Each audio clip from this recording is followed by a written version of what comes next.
Hey, Son of fans, Brad Denny with 3TV, CBS 5, and the Speak of the Devil show here, bringing in another sit-down series episode. Usually I give you kind of an intro as we lead into our guests, but quite frankly, in the 170 some odd sit-down series episodes we've had, this guest requires no introduction. Of course, we are joined by the man, the legend, the snake, Jake Plummer. Jake, thank you for coming down to the studio today. How are you doing? I'm doing good, Brad. Thanks for the no introduction, man. We can get right to it and get it done, man. I'm nice to be here for, as you reminded me, I've been on the show quite a bit, so Yeah. glad to come back on and join you. All right. So as we've been doing so far this season, teammates give the first question of these interviews, kind of liven things up a little bit. All right. I had to go to old friend of the program, Gus Farwell, for this Nice. one. So he wants you to talk about the epic heptathlons and yatsi games that happened at 224 East Carter back in the day, including rumors that there might be a song associated with these yatsi games. Oh man, Yahtzee. Yeah. Oh boy. We had a little house over there, 224 East Carter, south of Tempe. Few guys lived there. Me, Chris Finn, Gus was a roommate, and then Ryan Wood actually moved in for a little bit after his senior year, and we had a lot of fun. Obviously we were in class, doing our thing, lifting weights, preparing for the season, and then having the season. But we did have a pretty good time there at that house. The Heptathlon was an event we did on all day. Like we were kind of holed up in the house, and we just decided to throw together a 10 event competition with the final, which was stupid because we were not just drinking water and Gatorade, but to have a breath holding competition underwater if there was a tie. And like, thank God it didn't come to a tie, but we were doing like distance off of the diving board over the hose. We did a golf chip in the golf ball into a bucket. We had all these fun games lined up, and one of them was Yahtzee. So we would play quite a bit of Yahtzee, and as my memory serves me, the song for our Yahtzee song was based off of the ABBA song. I think ABBA did it. Take a Chance on Me. Okay. So it went something like, if you roll 1 3 and you roll 3 3s, try to roll another 3. Take a chance on Yahtzee. That was it. So yeah, Bravo. Take a chance on Yahtzee, man. So there will be some guys, probably only the guys that live there that will understand that. But those are good memories to have as we were doing nothing but going to school, playing ball, and really enjoying that time in our lives before real life responsibility kicked in. So we could take a chance on Yahtzee and have a heptathlon in our backyard. Nice. We'll talk about this a little bit more later on in the episode. But last night, I believe you're out playing pickleball. You've taken that up a little bit with one Kenny Dillingham. So what's the scouting report on Kenny on the pickleball court? Well, I think it's CKD now, right? Oh yeah, Coach Kenny Dillingham, yeah. CKD. The scouting report on him was, he gave us all the reasons why he wasn't going to be good. This is only my second time playing. I've never really ever played. And man, he came in and he got it right away. And, he's very cerebral. Of course, he's deep in the game of football and understanding the nuances and game planning and all that. But when he came into the pickleball, we didn't know what to expect. He gave us, quite a bit of time, played a few games coming from a golf tournament. As I told him, thanks for coming. I know you're a busy man. And he had a blast. He really had a great time. Him and DJ Foster played, I think it was me and Steve Bush, and they beat us. And, he was talking, I'll never beat this guy when, me ever. And like, no, you beat me, man. You came out and he represented. So, pickleball is a fun sport. It's not something I am, playing 5 days a week and practicing and trying to become a pro at. I just like it for the fact it's a game I like to play, with an emphasis on that last word, play. It's fun. I laugh. We have a great time. Vince Amy came out. We were laughing at him. Great. Marcus Williams was there. Yeah. We had a good time, and it was up at Proton, who are making some of the best paddles in the country here locally, local company. The professional guys playing at the highest level love these paddles. Okay. So having the ability to go and play on a really nice court, Rhino Sport Courts, owned by an ASU grad, John Schaefer, who was a tennis player, who now is a really awesome pickleball player, who's through the Good Sport Foundation, which is the cause that our pickleball tournament or event that we're having in April is all the funds are going to go into the Good Sport Foundation, and they're taking pickleball around the globe as a way to unify people, bring people together, give the underserved population a chance to get paddles, balls, a net, and really bring communities together to play and have fun. Love it. And so it's a really great cause. For me, it's a chance to move, to get up and to meet people, to move and to stay active. Yet it's not like playing hoops or handball where, that beats your body down. And I don't Yeah. want to beat my body down anymore. I did enough of that, but I still want to stay active, stay flexible, loose and limber. And if I can sweat and have a good time and laugh, pickleball so far has been a great avenue for that. Yeah, on the pickleball note, let's talk about that event you mentioned. Coming up here in a couple months here. Yeah. What are some of the things that you have planned so far for this pickleball event, and how can folks get involved? Yeah, it's the Jake Plummer Pickleball Bash. Back in the day, I had my Bowlerama, which was a lot of fun. I've been to golf tournaments, and I appreciate people that run the golf tournaments, but there's very little interaction at a golf tournament. I could be on a golf course and not even realize that Larry Sinners was at the golf tournament, and everyone's out and done and gone. And then it's like, wait, you were there too? So trying to build something where you're raising money for a good cause and you're giving people a fun experience, and the camaraderie's there and the interaction is there. And so we're having 20 teams, 20 celebrity, mostly, so a lot of them football players that play pickleball, but other celebrities involved. And we're still looking for some celebrities, all local, trying to get them here locally. I mean, we could fly people in, but then what's the point of raising money if you're spending it on flights when there's so many people here worthy of the celeb title that could come play some pickleball? Looking for sponsors that want to, buy in and be, whether it's a title sponsor or even just a team sponsorship where you get to bring three people, three individuals to play with a celebrity and get some good prizes. The night before is at Proton, where we played last night.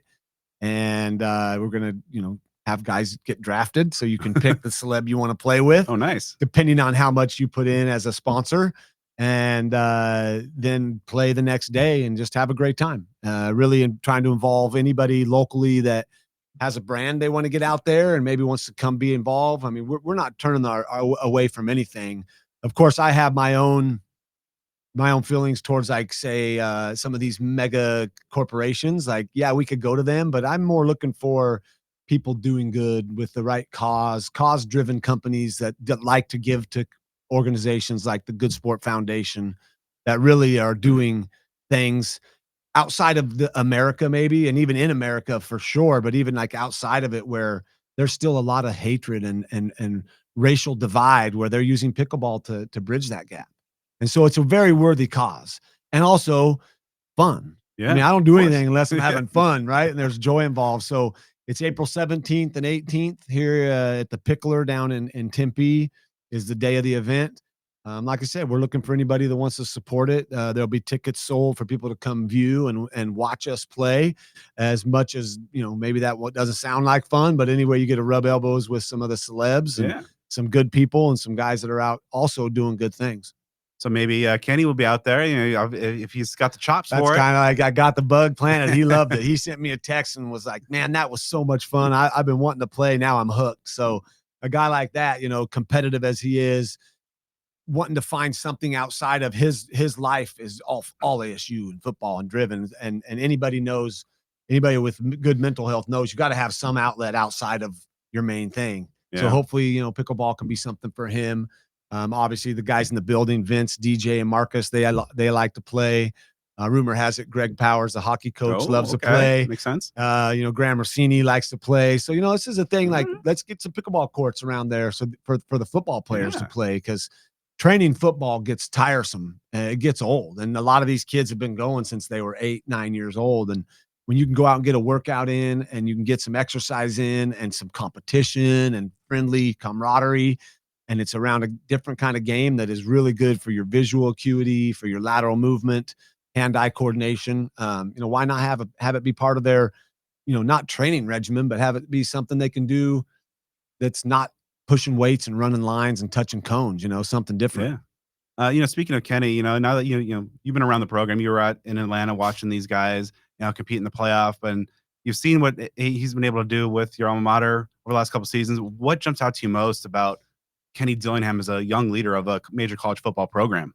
Yeah, man, I don't know if it is his youthfulness that does this, but the guy has just energy galore, and you could see it, and you can feel this you can feel it coming out of his pores how important this is to him.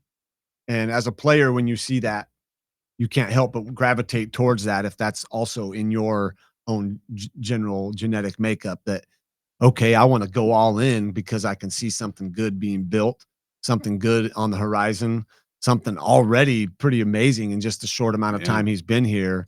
And like I said numerous times, how opportunistic it was for them to have this season on the first year of the college football playoffs. And now you got the pitchforks forever on that first ever college football playoff bracket. Yeah. They can't take them off no matter what happens. So as a recruiting tool, as an ability to say, hey, we got there once when no one thought we could. Now we got guys coming in here. The thing I really like from talking with him and hearing him speak is that he doesn't just want the 5-star that's the best, because he can get those guys. He wants the 5-star that wants to come in and do the work and come in here and be part of the team and maybe have some downfalls or some tough struggles, but fight through that with the vision and the ability to see the dream and work towards that. And there's no reason. I mean, this valley coming down here, the weather is phenomenal, minus the heat of the summer, which can kind of drag out. But they got a bubble now, and we didn't have that bubble back in the day. We were running 110s in middle of June in 118-degree weather. Like we didn't have a bubble. Anyways, having the ability to show recruits that. And as I spoke yesterday, and I will continue to speak, to be able to play on a grass surface that's the best grass in the entire it's so nice country. There's not a better football field. I'm sorry, all these other teams that may still have grass. There's nothing faster, nothing more slick and fun to play on than Sun Devil Stadium. And grass stains, man. We forget about grass stains. You watch these games and the uniforms are clean at the end of it, and you're like, wait, what about those old pictures with mud and grass and the piece of turf in the base mass? Like you can get that here. You can get what football was originally played on, and that's real grass. And so I think that's for health purposes, for your ligaments, for your joints, for just the fact that it feels better to be tackled on grass than that synthetic stuff. They're building something really special here. And I think having him be the beacon that's going to be out in front of this, and then his ability to, through his progression as being a head coach, understand that, hey, he's the head coach, but he better have some dudes behind him that know how to coach. And he's got quite a staff behind him now. And, our 96 season, the build up to that, I was coached by Bobby Petrino and Hugh Jackson individually as a quarterback. They weren't even the offensive coordinator, and they both went on and became head coaches. And Danny Cazzetto was our OC, 30 plus years as a Pac-10 coach. Like that, we had guys that knew the game and taught us how to play, and also instilled in us the right mentality to be good humans too. And so I see that from Kenny, and that's encouraging. I was gonna say, do you see any of the Bruce Snyder elements or aspects, anything kind of reflecting the modern day in Kenny Dillingham? Yeah, I mean, I hear Kenny speak, and it's always about now. It's always about right now. What are we doing today? What are we doing in this moment? And Bruce was always about that. One at a time was our thing. And in a way, after I evolved and got some time to reflect and think about it, one at a time is very Buddhist, very Buddha, very, be here now. Like what is the most important moment? It's not 10 seconds from now, and it's not 10 seconds back. It's right now. And one at a time is just a football terminology to say, be here now, be in the moment, be present with right now where you're at. Cause we'd run 110s and we didn't know how many we would have. And we would say, Coach, how many 110s do we got? You got one. Oh man, here he goes. We're like, are we going to run 12 or are we going to run 8? He wouldn't tell us. Cause if he just told us 1, then we would run that one as hard as we could. And if we got 6 hard as we could ones in, we started to learn this, we'd be done. But if we half-assed it and just jogged it, and we'd run 12, 13, 15 until he felt like we got what we needed. So yeah, there's a lot of similarities of like, hey, it's time to work. Let's do this. But also Bruce was an amazing coach. I mean, he really putting confidence in me, putting confidence in guys around me to like handle stuff ourselves. Kenny has a leadership council. Yeah.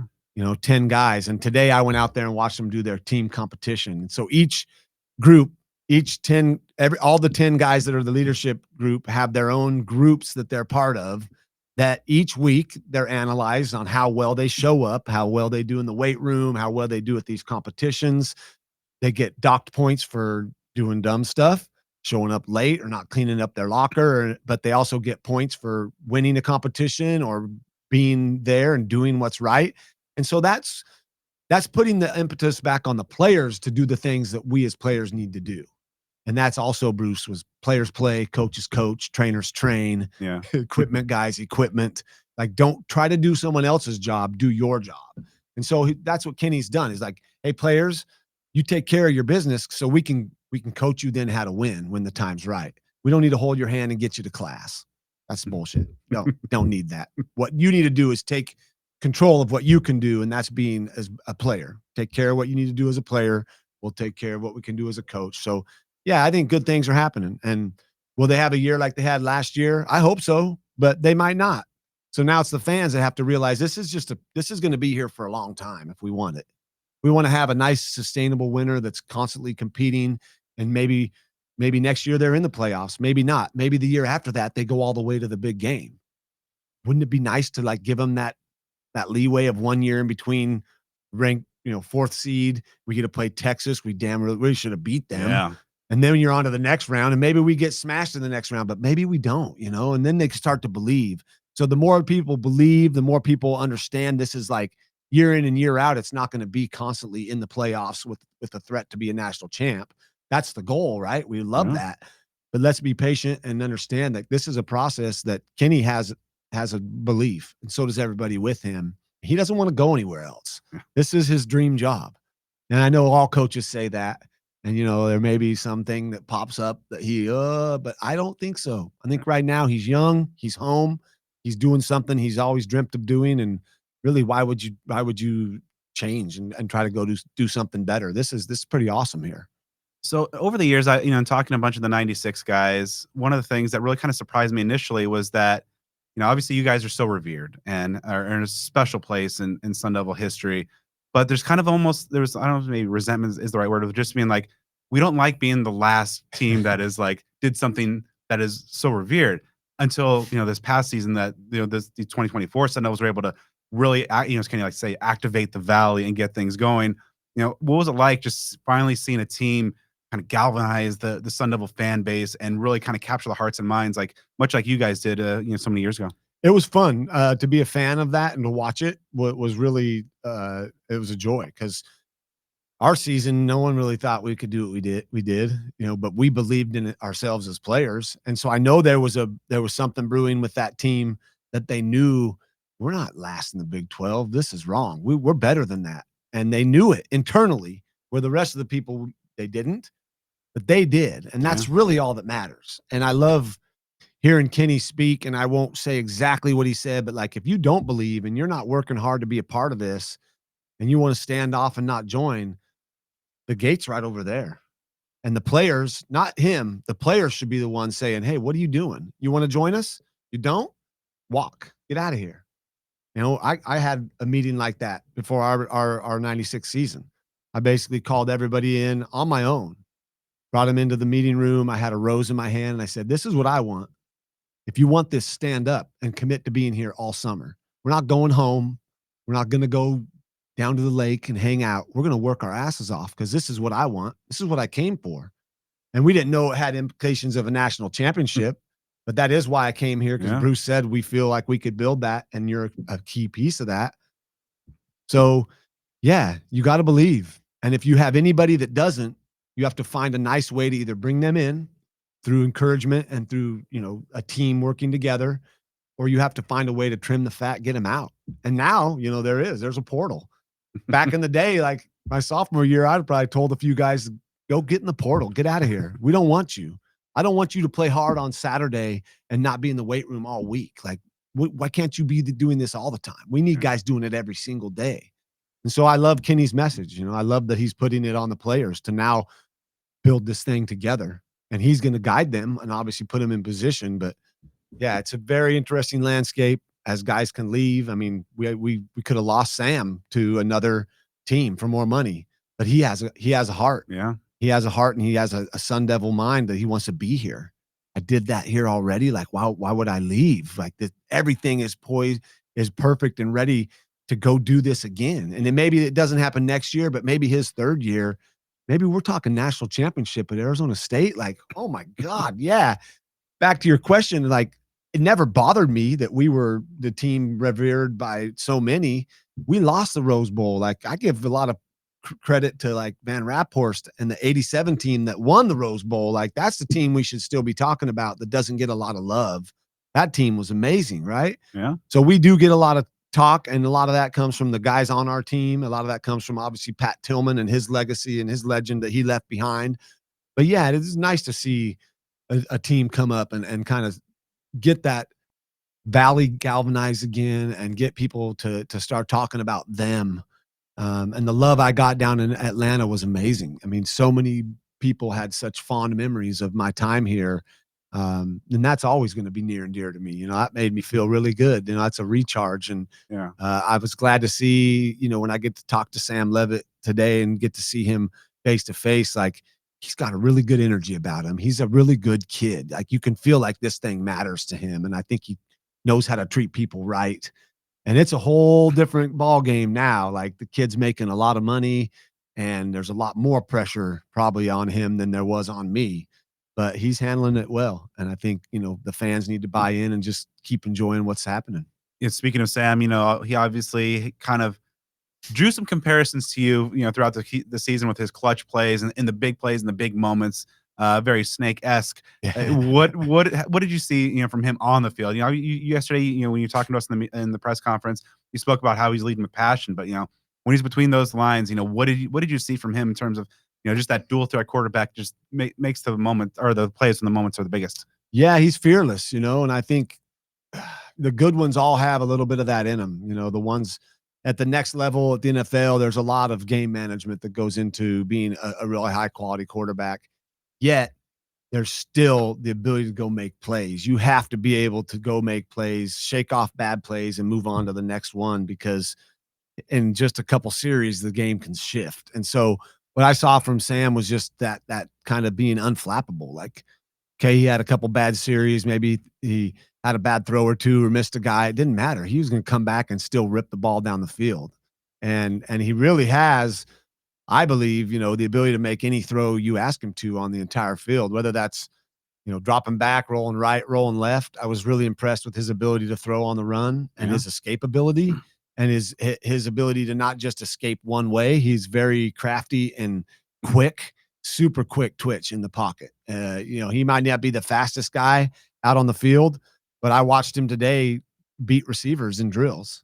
And these receivers are 4'4", 40 receivers. And, you know, that just means he's willing to put in the work. He's got passion, but he's also very quick. And we saw a leader emerge at quarterback for the Sun Devils. And it doesn't matter if he is a freshman or a senior, he is a leader. And the guys look to him, and what he does, all eyes were on him. And you saw him carry that torch through the whole season, through the ups and downs, through a couple losses that sucked, through him missing a game, you know, because he did have a game that he missed.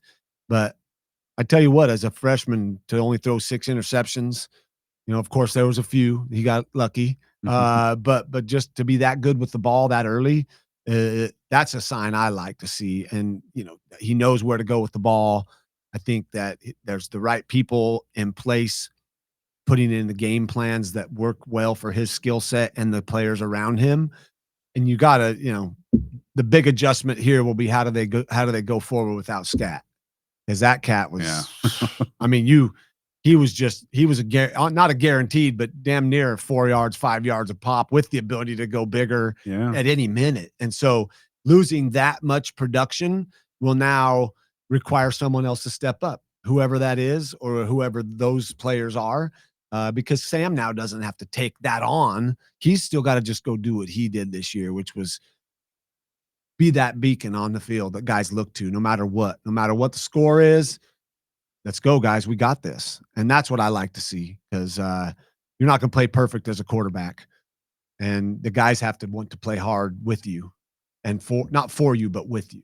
And I saw that from him just even in practice last spring, watching him have passion on the practice field, because sometimes it's not cool to show that you care.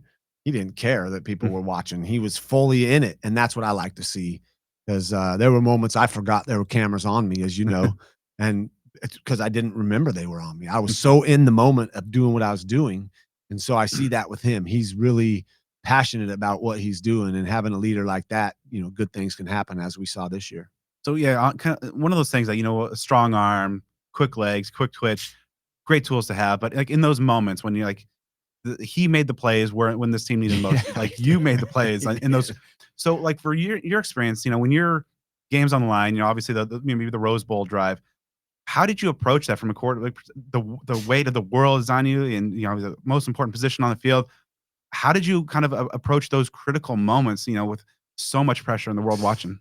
Well, I mean, those moments you can't plan for, except that you can be the guy that is consistently believing no matter what. And so I'd stepped up many other times.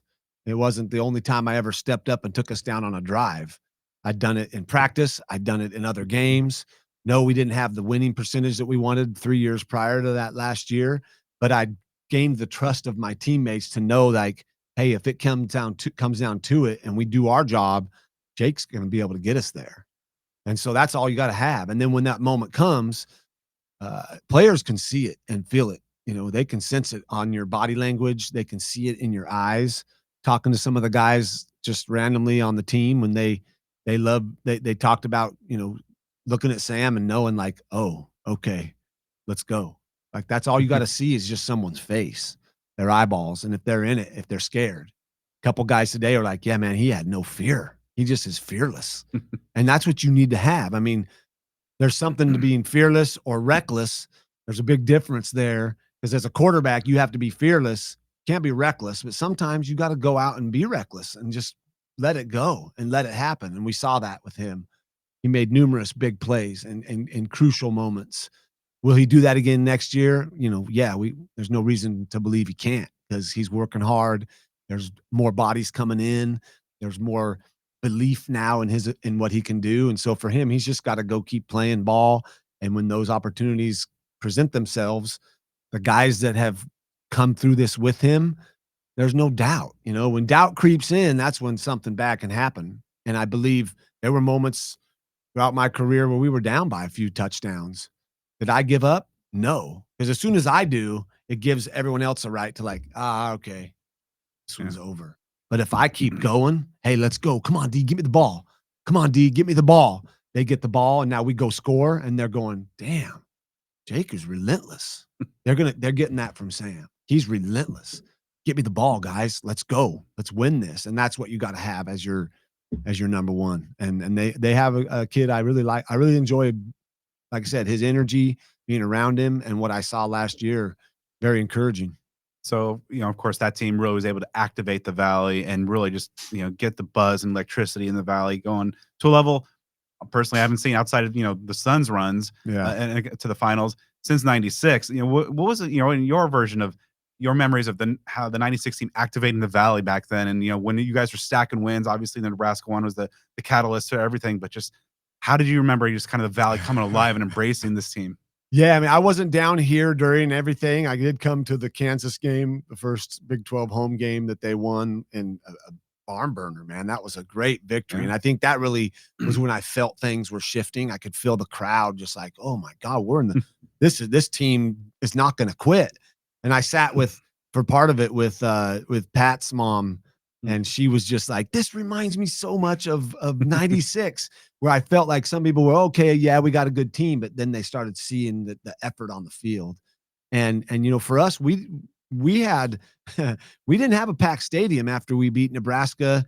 And then we had I want to say, I can't remember who we played right after Nebraska, UTEP. And then I don't know what it was, but we didn't have like the buy-in even after we beat Nebraska. Because I mean, even going into the Nebraska game, it was a sea of red. Oh yeah. And we, everyone's heard me tell this story. Maybe not everyone, but we kicked our coaches out of the meeting the night before, because amongst us, we felt like they might not have been sure we could win that game.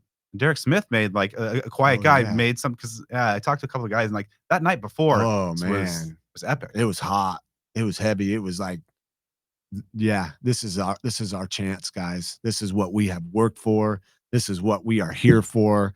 We are here now, all of us together, and we kicked the coaches out. And I remember saying to some degree, like, this is us. This is everyone in here knows we can win this game. Now that everybody is out, not saying specifically, hey, coach so and so, coach so, but we felt like there was a little bit of doubt creeping in outside of the players because we trusted each other, we loved each other, we were tight. And I saw that today, like watching today, like the competition during the team competition, the guys encouraging each other and talking smack and then like hanging out afterwards and laughing and like that's how you build this thing. That's how you get it so that you got to care about your teammates. And that was one of Coach Snyder's credos was like, you got to care about your teammates. They have to matter because in time of need, you're there for them. They're there for you. That's how you build that brotherhood. And ours is still super strong. I mean, I had dinner with about 10 guys a couple nights ago. More could have come, but you can't have 55 people in a restaurant every time you come to town. But I love to be around my old teammates. Even 30 years out, we're still super tight. We're not living in the past talking about that, but we're just like we're still like feel like we're so connected from that year. And the buildup and the belief started to grow in '96. I think similar to how it was this year for ASU as they kept winning. And everybody's like, well, wait, weren't they supposed to be last in the Big 12? And how come they're still winning? And even like BYU game, they snuck that one out. And it was like, finally people were like, oh, whoa, they beat BYU. BYU was ranked pretty high. Like maybe these guys are good.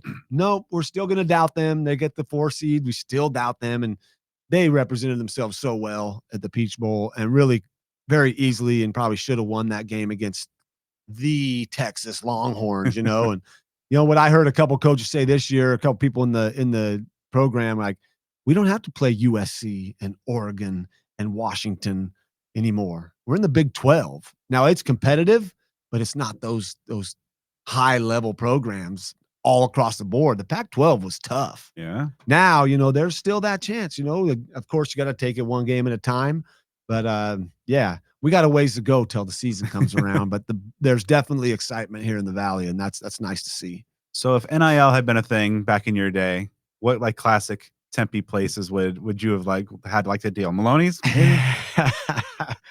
We already had a deal at Maloney's, we were able to get in there. That was the most important thing. I don't know. It was funny coming out and seeing these nice cars and Sam telling me what car he has. And I was like, yeah, man, I had a Mazda 323 with no air conditioning when I was here, and then my senior year, my dad bought me a Jeep Cherokee. I thought I was slick driving a red Jeep Cherokee. I believe it's important these kids get compensated. I'm not sure, if they know what to do with the money as a young kid with cash. Hopefully some of them are being led in the right way and not being taken advantage of. Personally, when I think back and how I always loved to incorporate my teammates, I feel like I would have gone to some of these restaurants owned by Sun Devil alumni and just said, hey, here's the deal. Like these guys here, these linemen, they eat for free and I'll do whatever you want. But they come in here whenever they want and they get wings, they get food, whatever it is. No alcohol, but they get food for free. Like finding places like that. Because back then we didn't have a cafeteria. We got training table. We'd come to practice and maybe be able to get a power bar from the weight coach, Coach Winter. We had to find food on campus and we didn't have it like at our fingertips. And, to think back to when I was playing and, oh man, you would have killed it in the NIL. Like, yeah, of course, it was a quarterback.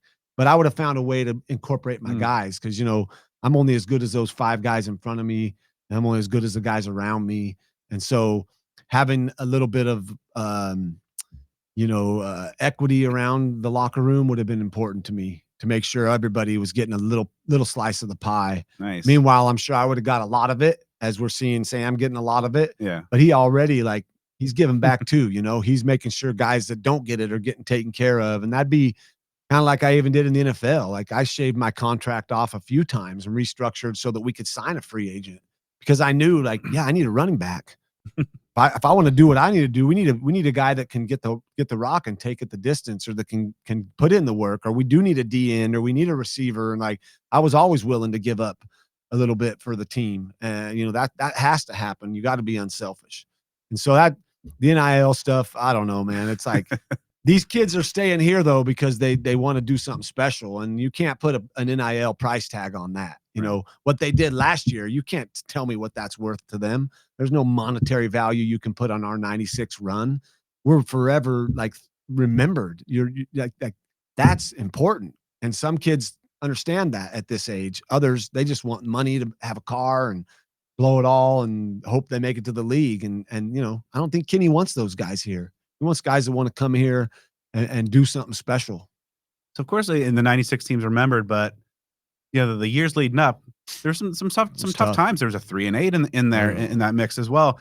What were some of the key lessons that you learned over those first 3 years, building up with your group of guys that ultimately, led to the massive success of 96? Yeah. First stuff was just my freshman year, getting to come in here as a young kid out of Idaho, weighing 175 pounds, not knowing much of anything. Just knowing that I loved the game and wanted to play, and becoming the leader of these guys that had been here for years. Somehow, some way, finding myself as a starter halfway through the year and showing them that this mattered to me.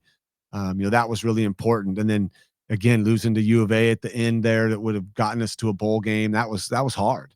That was really hard. And then Petrino leaves, and I'm like, dang, man, I'm just starting to like understand him and like him a little bit, because he was a hard ass, man. He drove us hard, but a great coach who taught me so much about the game. I mean, like reading defenses, seeing coverages, going through progressions. And then that 3-8 year was really, that was really hard. As I worked, I didn't work any harder the year before 96 than I did the year before 94. There was no difference. I'm still going to the weight room. I'm still trying to beat everybody in every run sprint we do. I'm still pushing guys to go hard the last day of the week, because then I know they want to go down somewhere, go party or do something. Like, didn't change for me, but I saw guys change after the season that weren't putting the work in, that are now trying to get drafted. And that really bothered me, because we had the talent. We had a lot of guys drafted off that team, yet we were 3-8. And yeah, we did lose some squeakers. Maybe it was my fault. I might have thrown a pick or not made the play, but it just didn't see the desire and drive as much as I wanted. And I wondered if I wanted to even keep playing. Like, I contemplated, like, nah, this ain't for me anymore. I'm done. If I get my heart and soul into this, and we're having this kind of response, I don't know why am I doing this? And of course my mom said, nah, just keep working hard. You keep doing what you're doing. And things will change. In 95, again, we had a leadership council that we started. So every position had a guy that was the focal point. That we got tired of coaches having to wake up and go get guys and take them to class. It was like, that should be on us. Like, yo, you should be getting, like, I gave a lot of guys rides to school. If they lived anywhere on my route, I was picking them up and bringing them to school. Now, what they did when they got on campus, but at least I'm getting them there, so there's no excuse, right? Because I know that I needed them. I need you to be eligible. I need you to go to class. So when you need help from a professor, or you have some struggles, they'll be there to help you when they know who you even are. So that was huge. Having the leaders on that team that we had was really important. And coach giving us the leeway to have that leadership council to take care of our internal affairs, so coaches could coach and players could play. And then, it culminated in really, we were sick of it. That 6-5, losing to U of A at home. God dang, that was hard for those seniors, not for me. I had another year, but for those seniors to leave with that taste in their mouth, that was hard. And so it really motivated us to put forth the effort and the work and the time necessary to ensure that we had the best possible chance to go and have success that 96 season. And little did we know, we didn't know it'd turn out like that, but it was a hell of a run, man. Super fun. Triple OTs and come from behinds and struggles at OSU, up at Oregon State. And like, man, what a fun year. A lot of fun, a lot of great memories formed, not only for us, but for countless residents here in the Valley that remember that year fondly, because a lot of them were young kids. So, obviously, Jake Plummer, wise man today.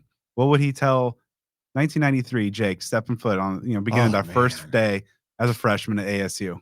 Ooh, wow, that's a pretty deep question. I don't know. I think I did what I did with all my heart and soul, and rather other than like maybe a few bad decisions here and there that no one needs to know about, that all college kids make.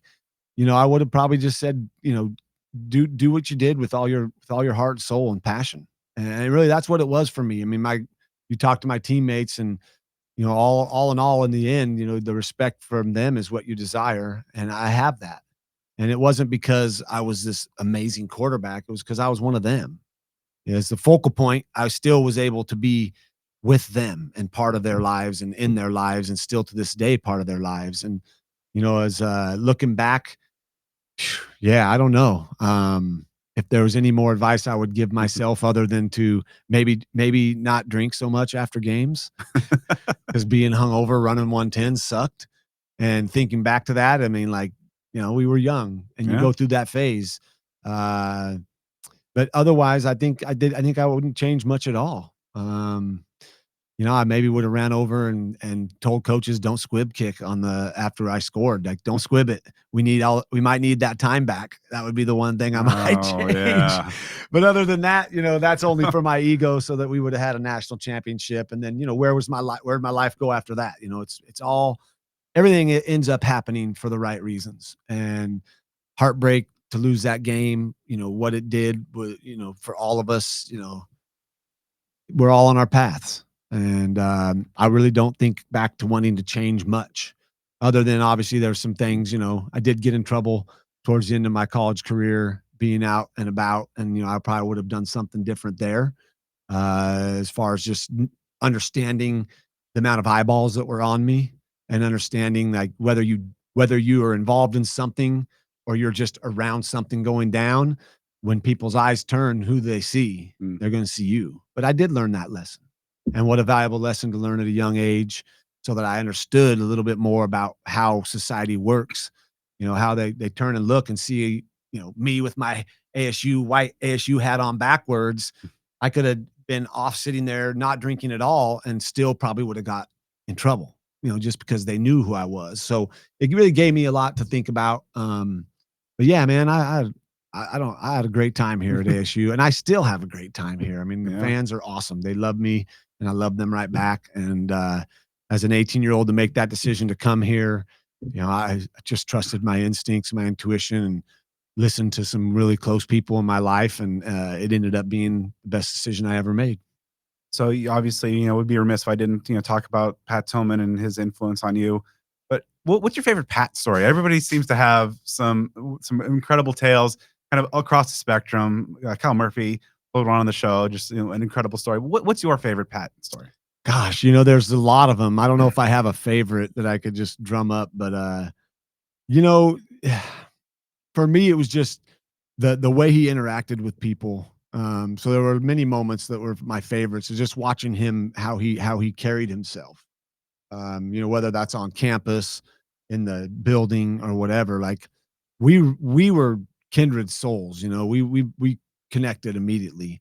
We didn't hang out all the time. We weren't best friends doing everything together, but we knew our spirits were so similar, as far as undersized, you're not supposed to be here, you're not good enough, you're not fast enough, you're not strong enough. Yet you have something in you that people gravitate towards, and if you handle that right, good things will brew around you. And so that's what was special about Pat.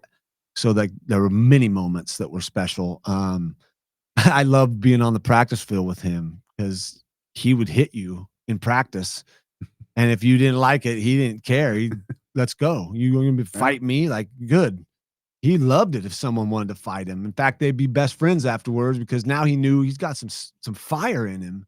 And if you don't have that fire, what are you doing out here? If I think back to the time I probably laughed the hardest was at Arizona with the Cardinals. He's playing safety. He's a rookie. He comes in and hits Matt Cody, our receiver, punt returner. He hits him in practice, just his shoulder, and like took him off his feet, caught him at the right time, and put him on the ground. Well, Mac jumps up and they start going into a squabble. That offseason, Pat had trained in, I don't know if it was Kung Fu or some kind of martial arts. He'd been taking some courses and doing some work. So here you go. You're in your pad, your helmet. It's just, blah, and they're just like going at it. And people are trying to break him up. And Pat's got Mac by the back of his shoulder pads, and he's throwing knees to his face mask. And he's going, hi-ya, hi-ya, like screaming karate kick hi-yas. And after about 30 seconds of this, everyone starts laughing and the fight dissipates, and we're just laughing our asses off because here's Pat on the field going, hi-ya, hi-ya. And so those two had to go stand by each other, and seeing how dejected they were standing there next to each other, kind of scowling at each other, man, that was really funny. We had a lot of great times off the field too. You know, he'd come stay with me in my place during mini camp. So we spent some good time, you know, whether that was watching some hoops or messing with my basset hound or swimming or just hanging out, you know. Always loved to be engaged with him in conversation about whatever. I really, if I had to say I missed one thing about him or a couple things about him, is to wonder what he'd be doing now and what he would have like accomplished and set out to do and accomplished up till now.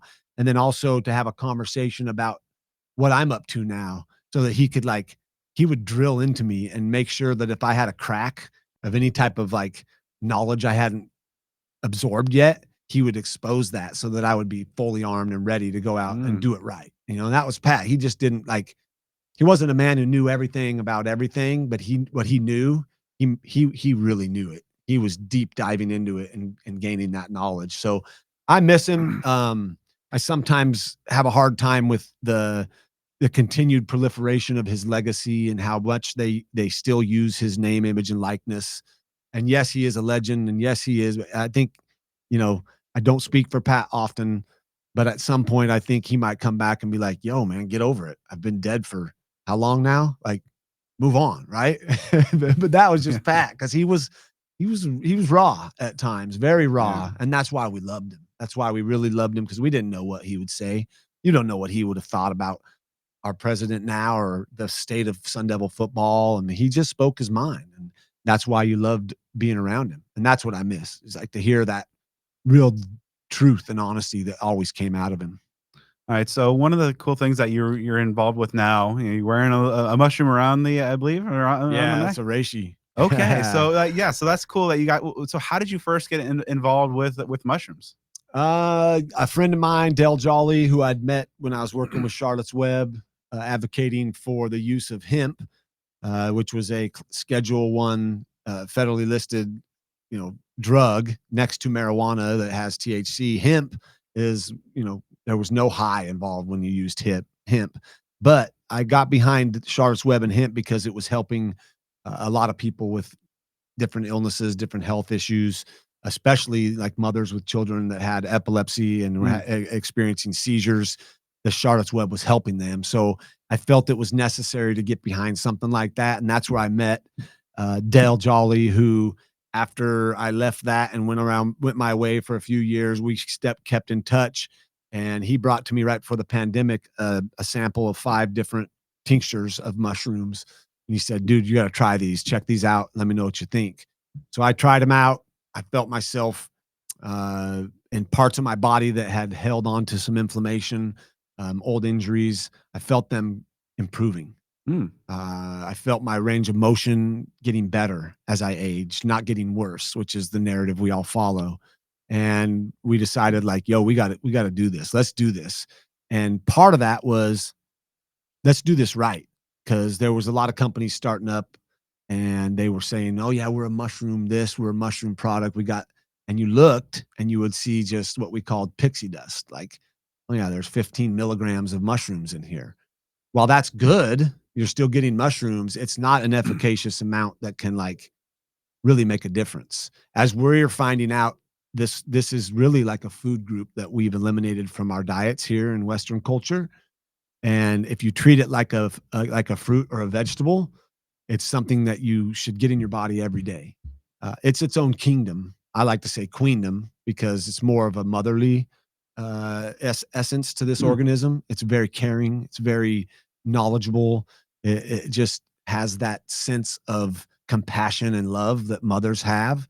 Most mothers, are some mothers that maybe don't carry that, but most mothers have that inherently in their DNA. So the queendom of the fungi has, I think, the ability to do a lot of good for humanity, not only through our health and wellness, but also through the use of textiles, mycoremediation, mycofiltration. We're going to find out that this thing that we're just real new stepping into this, and the knowledge we hold of it is so minimal that as we go down through the timeline of our evolution, that the more these come into to play in our lives, whether that's through eating them, taking them, maybe it's using them for mental health with psychedelics. They're showing a lot of signs for addiction therapy, and we don't deal with psychedelics. Umbo is a non-psychoactive functional mushrooms. Our bars are sold at REI. This is such a vast, array of opportunity here, and we know so little that, like, that's the exciting part. My kids will have something if they want to dive into as they progress in their lives, that, maybe they find a mushroom and it has the ability to cure glaucoma. Who knows? Yeah. We just don't know. But these have been around for so long. We share 50% of the same DNA. They're common, like, along the evolution, we split off. So, like, there's a lot of things that are similar to mushrooms and humans. And not to go too into the weirdness of that spirituality and that kind of thing. These are very high powered adaptogens.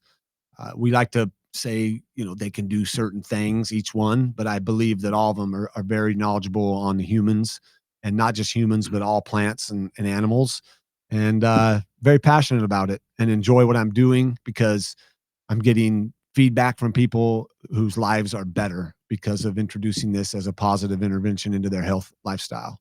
Yeah, and so you brought up a point there because the non-psychedelics. Some people share the term mushrooms, and they have an idea in their head of psychedelics or magic mushrooms or whatnot. But as you mentioned, like, that's not the case here. Yeah. So what's the process in your advocacy and now with the company to kind of overcome that stigma and get that clear message out there? Yeah, well, we did it before with marijuana and hemp.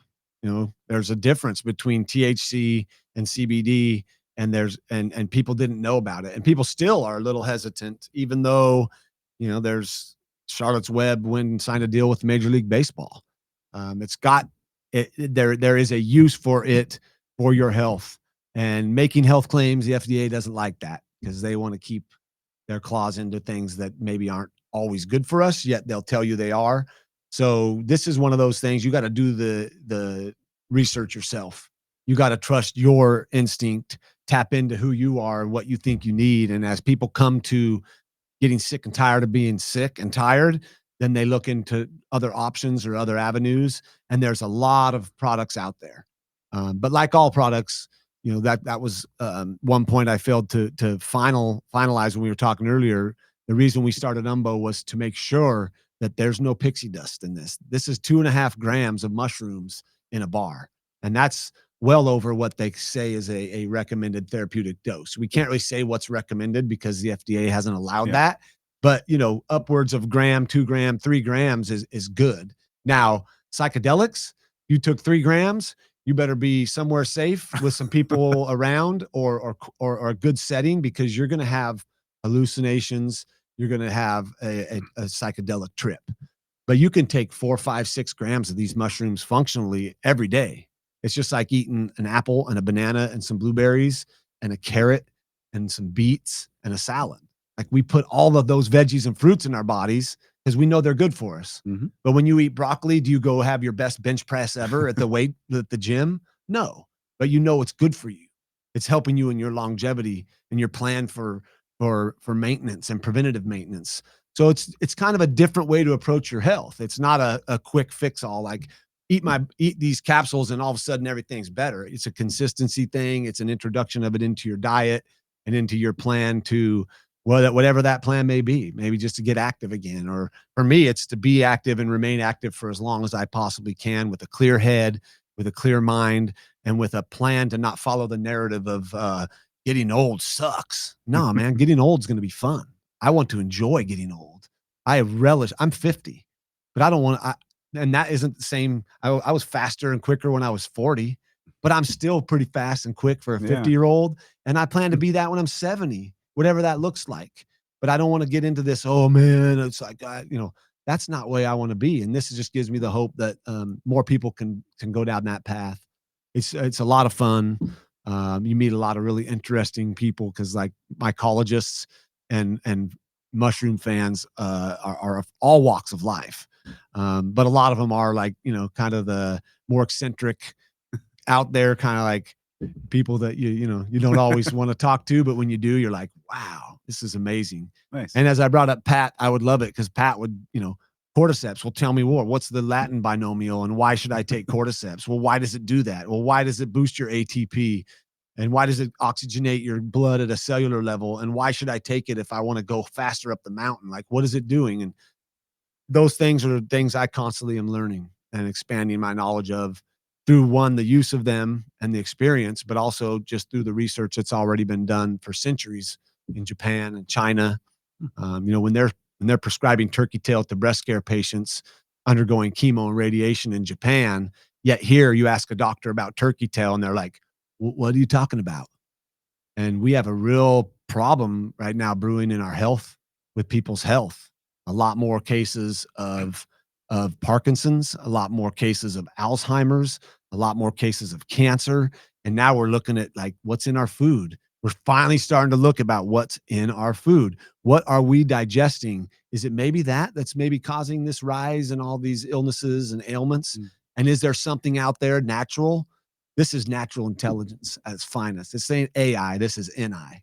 So you want to go there? I'm always open for questions. I'm always open for anybody willing to take their health into their own hands. And it's been a fun journey, and it's just getting started, really. So where can folks learn more about Umbo and the products and maybe try them out? Yeah, go to getumbo.com. And if you sign up for our newsletter, we'll send you the Functional Mushroom Playbook, which breaks it down in kind of a sports fashion because I'm sports. Rashad Evans is our other partner, MMA, UFC Hall of Famer, getting ready to box actually Rampage on April 12th. All right. Still training, 43 years old or 40, I think 43, taking the Myco Rise every day because he's trying to stay in that youthful way and fighting with these young kids, and he's got to have some edge. Yeah. So that's what he's doing. And yeah, go to getumbo.com. And we'll do a SO. What do you want to do? SOTD 15. Yeah, sure. Speak of the Devil's 15. Just SOTD 15 for anybody that wants 15% off. I love it. Just know that you might take these and go, whoa, I felt that.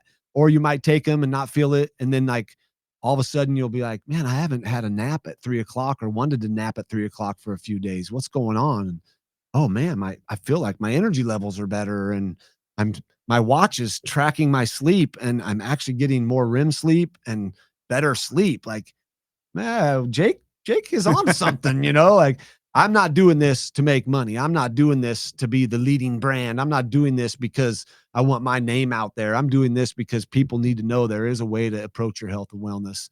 And this is a positive intervention in that direction. All right. So awesome stuff going on. But, as we wind down here, I'll also kind of be remiss if I didn't try to get your favorite Doug Tamamo story. Because when I sat down with him, he told me one about at the Heisman ceremony, he was trying to get signatures for you of all the prior winners, and that he had an encounter with Steve Spurrier in the elevator and kind of blanked and missed that opportunity. So obviously, Doug, one of the key components of ASU and one of the most likable guys. What's your favorite DT story? Gosh, there's a lot, man. I mean, I know that he's dealt with me through this whole progression, like back when I got there, it was his first year. So we're linked by 93, our first year as a Sun Devil. Man, I've spent so many great times with that man. And he's really, I don't know if I have one single story. You're asking me to call out like moments. Though that was, if I had to go back in time of the best time we spent together, it was during that college football awards banquet, series we went through, going to the college football awards down in Orlando, going to the Heisman, like getting to spend time with him and like enjoy him as a person. I think the best time for him is like when I get to hear him talk about his kids. Hmm. And I always wonder, like, well, God, do you even see your kids? You're always here. But he seems to always be at their softball games He's too. always there. I mean, he Yeah. really is. He embodies the Sun Devil spirit, and it's been really awesome. You know, Mark Brand was an amazing SID who obviously hired Doug and left that department in good hands.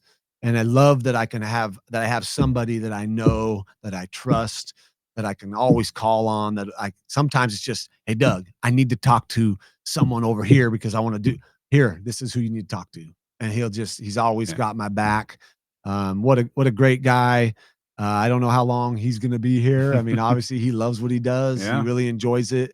And I think the program would be a lot different without him around. So, yeah, I mean, as far as little individual stories go, I can't think of any off the top of my head, but the main thing is always having an open door there that I can come back, sit down, and kind of go back in my past and feel like I'm just a young kid walking through campus. Because I used to stop at his office anyway when I wouldn't have interviews, just go in there and say hi. So yeah, Doug T, what a great dude. Dougie Fresh. So, Camp Scatterboo put together a season that brought up a lot of the barroom talk of who's on your ASU Mount Rushmore, and people are saying, "Oh, Scat's making a case." You're obviously on that. He's one of the most popular and accomplished players in program history. So I'm not going to have you put yourself on there. Okay. But who are your Oh man, Sun Devil Mount Rushmore inductees? that's tough. I mean, obviously Pat Tillman, just because he's he'll go down in history. I mean, I Yeah. understand history a little better now, knowing that that guy's going to be talked about forever. Plus, he was just a hell of a competitor and a great football player. Danny White, you got to say Danny White definitely is on that list. Okay. Halfway there. I'm going to throw Van Rapper on there, man, because he led the team to their only Rose Bowl victory as the Sun Devils. So he's got to be on that. We got someone going in the Hall of Fame, Terrell Suggs. The guy was dominant when he played here. He's probably on that. I'd throw Scat on there for sure. I mean, what he did this year, yeah, you don't get a chance to do that very often, and he did it. Todd Heap. Okay. I think, like, you just talk about, if you could have a tight end like him every year, you're going to be probably in the playoffs every year, because that dude could play ball. He knew what he was doing. And I'm going to throw one more on there because he's from Idaho and he's another spud, Taylor Kelly. One of the most underrated players who's ever worn maroon and gold. Taylor Kelly was awesome. And maybe not on the Rushmore, but a guy that doesn't get a lot of credit too, who I'm close with, Ryan Keeley. Back-to-back 10-win seasons, one of the only quarterbacks to do that in ASU history. And no one really talks about him because he kind of went out, with the knee injuries and everything. And but man, what an awesome local kid that really did very well. I did a feature story on him a few years ago, just kind of wondering, because he had that such great start to the career, and then went talk about a guy who just went through a lot of stuff, some self-inflicted issues, but has really seemed to come out strong, learned a lot of lessons.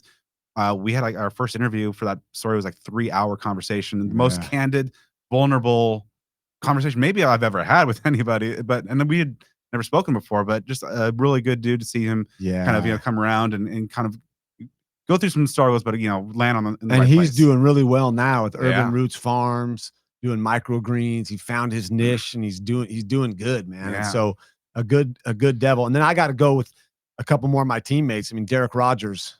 Oh yeah. For what he did, if obviously just 1 year, and maybe he didn't have all the numbers that Suggs had, but his impact on our team, when we're getting ready to take our pads off to run 110s after practice, and he goes to the line with his pads and his helmet on, and we're like, "What are you doing?" He's, "Well, I'm going to play in these. Can I run in them also? Because we don't get to take them off when we're playing the game." We all put our stuff back on. It's like, damn you, man. But it's that kind of stuff that put us to that next level. Yeah. And then Keith Poole. I mean, my man KP, that guy was amazing. And then there's other legends. I mean, there's so many. We've had so many. Eric Allen, Randall McDaniel. I mean, there's been some really great players. I mean, I think ASU is poised to have a lot more come through here right now. And there's been so many good ones. It's hard to say who they all are, but I'm always shocked and honored to represent my guys with my name on the building. And I think they all know that even though it's my name, you got to break it down into that whole squad that was formed and worked real hard to put that year together in '96. All right, so well, the last one for you. Ultimately, it's been a 30 years, some odd years as a Sun Devil, countless memories and the impact in the community. Just overall, this might be a kind of a loaded question, but what has being a Sun Devil just meant to you in your life? Yeah, it's I think for me, growing up in Boise, Idaho, having a big dream to go win a Super Bowl, play in the NFL. This was a huge, huge part of my evolution, my time here in the Valley. And even though Boise, Idaho is my home and where my mom and my family lives, I think what it means for me to have come through here and to have done what I did and to be loved like I am and respected and remembered, it's like it's kind of like home, in a way. It's like I come back here and I'm not like walking around in a strange place. I'm like immediately, almost more often than not, I come out of the airport and within a few steps or a few doors, someone's saying, "Hey, Jake," and it's like that feels good. It feels Yeah. good to be looked at not as, "Oh man, you suck this week," but like, "Oh yeah, Snake, yeah, man," because they remember something Yeah. that was pure in their life and something that brought a good time for them to sit down and watch the games or go to the games. And I think that's what is that circle that's been made from us in '96 and some of the fans that were there.